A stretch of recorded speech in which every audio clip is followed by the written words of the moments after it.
खायला पाहिजे का तुला? नको बोल ना. पाहिजे का रे? थोडं खा ना. काय हट? थोडं खा ना. थोडं थोडं. काका आलेत का? घे घे घे. काका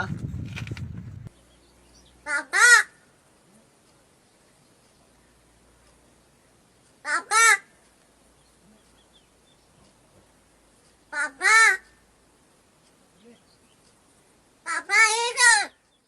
थांबा थांबा.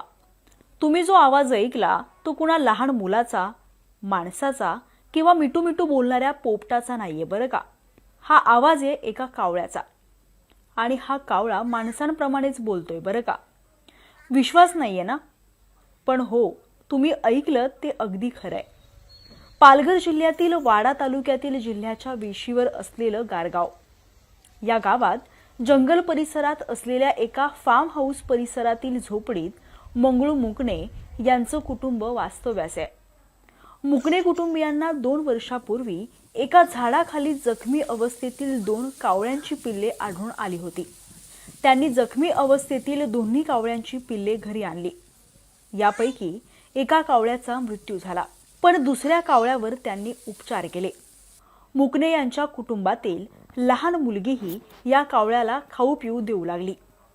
त्यानंतर या कावळ्याला माणसांची इतकी सवय झाली की तो अगदी मुकणे कुटुंबियांच्या प्रत्येक सदस्याच्या अगदी हाताखांद्यावर खेळू लागला. 1.5 वर्षांचा झालेला हा कावळा मागील महिनाभरापासून अचानक बोलू देखील लागलाय.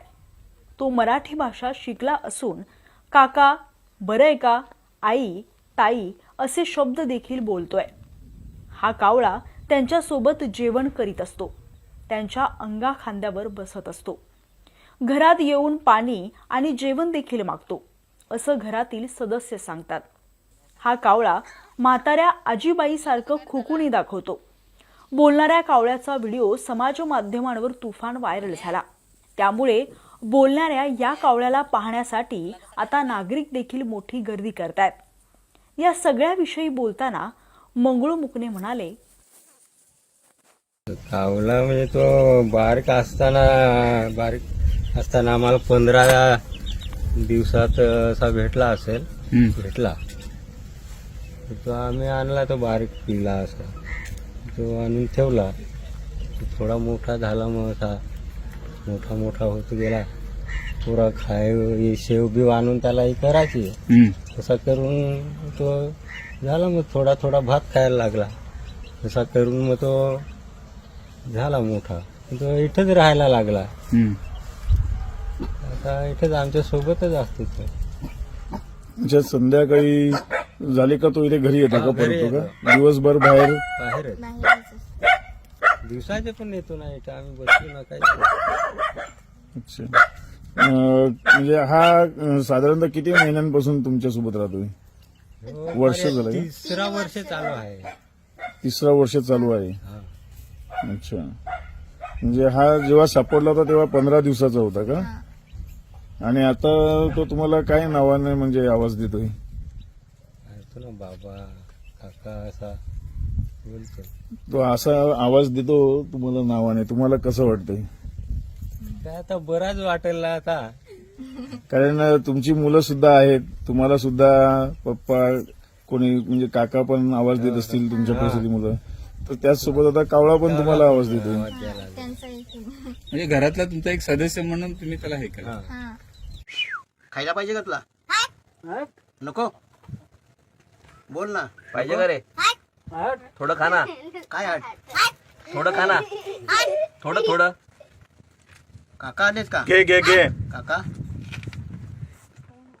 मुकणे कुटुंबातील घरातल्या सदस्यांनी एखाद्या दुसऱ्या सदस्याला आवाज दिला तरी हा कावळा त्या सदस्याला आवाज देऊन जवळ बोलवतो. एखादा अनोळखी माणूस घरात आलाच तरी काय काम आहे अशी विचारपूस देखील करत घराची राखण देखील करत असल्याचं मुकणे कुटुंबीय सांगतात. आजूबाजूच्या परिसरात आणि जंगलात येणाऱ्या कावळ्यांसोबत हा कावळा दिवसभर बाहेर जात असला तरीही संध्याकाळच्या सुमारास मात्र न चुकता तो मुकणे यांच्याच घरी परत येतो.